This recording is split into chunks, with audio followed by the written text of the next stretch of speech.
Akbar. Siapa tu? Hantu ke?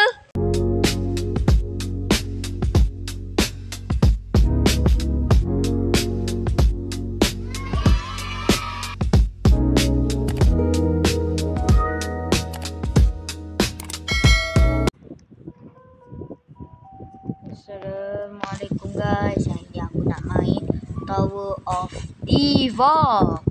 Okay, kita cuba. Katanya kat sini ada tempat misteri, tempat tersembunyi. Sebab aku tak. Allah Akbar. Jatuh lagi. Semoga aku tak dapat nak. Semoga aku tak jatuh lagi. Hop.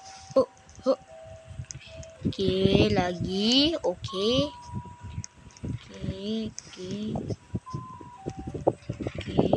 Mudah je kita ambil tangan tu je.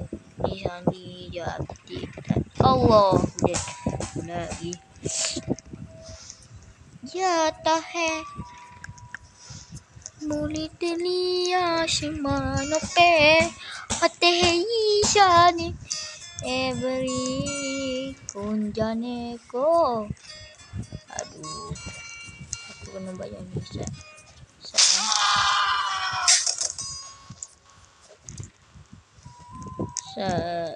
ngelek. Sorry ya.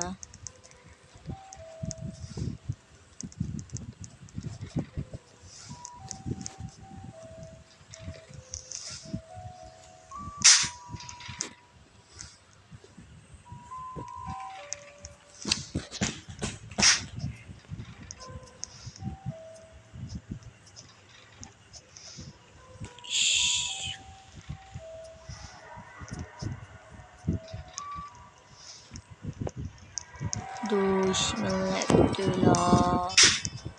Ni apa yang aku tak suka ni. Syik ngelek. Ni apa yang aku tak suka ni.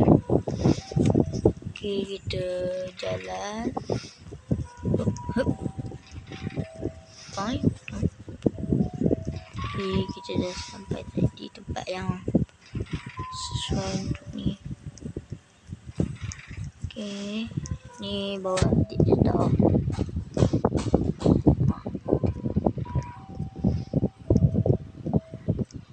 Ada orang. Ya, kita cuba. Kita cuba sat.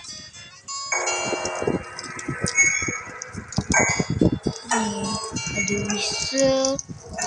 Kita ambil tangan. Kita masuk. Tu macam kena tu bawa ke ni. Okay.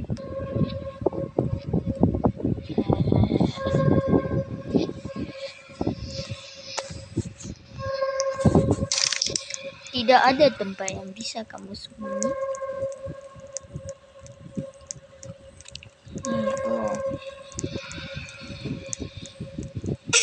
Allah Akbar. Siapa tu? Hantu ke?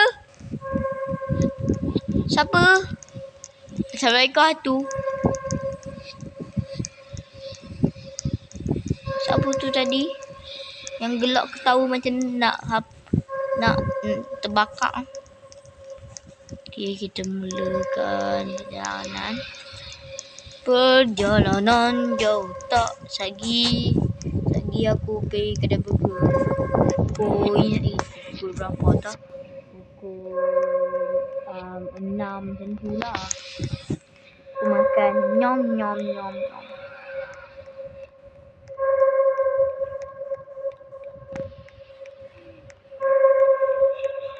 Kita cuba keluar tengok.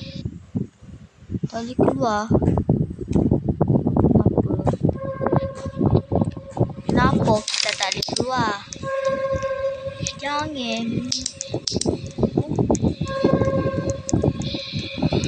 Dah dekat dah. Okey, itu saja untuk video kali ini. Lain kali jumpa lagi dengan saya Salihan Studios. Okey, bye. Bye. Jangan lupa like, share dan komen kat channel aku dan subscribe hingga 100,000. Bye.